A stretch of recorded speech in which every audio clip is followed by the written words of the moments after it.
aanu joogno waxa la yiraahdaa tuulada Kaalqoray waxay ka tirsan tahay deegaanka saaxil ee Madheeray hoos tagtaa waxaanu leenahay inta goobood ee aanu soo aragnay dooxa guban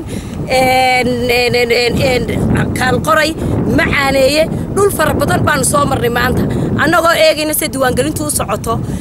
oo dadkii ku hawlanaanahay waxaan sheegaynaa commissionkani runta fiican uu ku fashilmay arrintan dadka la keenay marka ugu horeysa habla yar yar oo aan shaqo hore soo qaban oo ay training siinin oo aanay wax soo sheegin oo sibinaar la siinin oo dadka caayaya oo sheekada muusiga ku dhamaysanaya waqti ayaa horta marka hore meesha la keenay meelaha qaar bay iyagii askartii laba loo hayo oo dadka ay ku daaleen waa kuwa goobaha qaar oo halkan waa meesha la yiraahdo Kaalqoray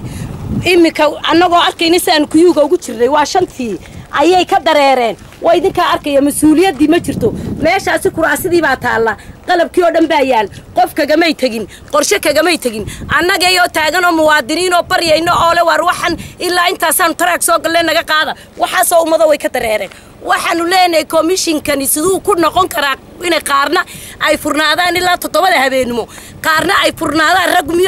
miyaan hadhowto aan dadku aanay musharaxiin wada noqonaynin nama anfacdo commissionku dib ha u saxo arinta ay qaladaadkaas aanu leenahay hana ka faa'iideysto cabashada yadan saacada halkaan joognaa waa Kaalqoray saacada waxaanu taaganahay Kaalqoray waxaanu ahay guddiga qurba jooga waxaanu u soconayaan soo kormeero goobaha time-kan halka joognaa waa Kaalqoray waana laga guuray oo dadkii diiwaangelinta iyo wuxuu weerartay waa faarag imika cid alaali cid ku jirta ma jirto taanada waa imti mishiinada way qaateen iyo everything waxa alaali cid joogta ma jirto laga guuray waana cidla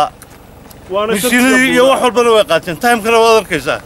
dadkii kuyo ku jiray sugayna waa kuwa waxaanu leenahay qolada commissionka waxa laga qabta arrinta iyada ah waa cadaalad darro dadkii kuyo ku jiray in la qaato mishiinada laga baxo saacadu waa shantii waan ruuxnaa maankii meesha ayaan ahay